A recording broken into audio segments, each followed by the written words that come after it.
How's it going, everybody? Today we're going to be looking at how to get the spare tire out of your F-150. This is going to apply to most trucks as well. It's going to be located right under here, under the bed.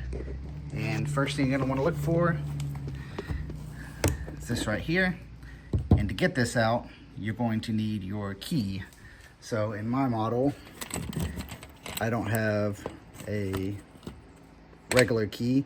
I've got this one that is in the key fob. Yours may be different, but you just take this, slide it in there, turn it, pull it out. Mine takes a little persuasion. All right, so now that we got that out, mine's a little chewed up. Kind of came out of the car when I bought it, but these little tabs just get placed in there. When you turn it, it locks it in place. Pretty easy. So what you're gonna wanna do is come around here to your back seat. And what you're gonna wanna do is find your roadside assistance kit or your jack kit. What you're gonna wanna look for are these two pieces here.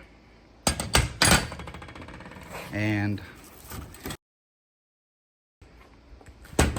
you're gonna wanna connect these two. They just slide into each other here. All right, so now you're going to take the larger part, put it right in here till you feel it lock into place.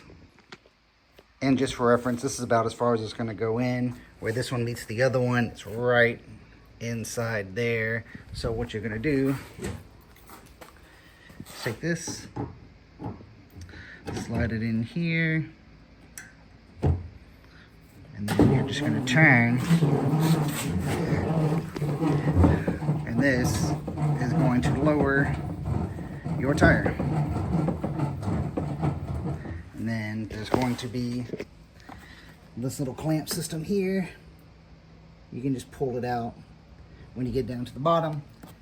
When you get done, put the tire back on the little clamp, twist it the other way, and it'll raise your tire right back up. Then just make sure you put your lock back in when you're done, put all your tools up,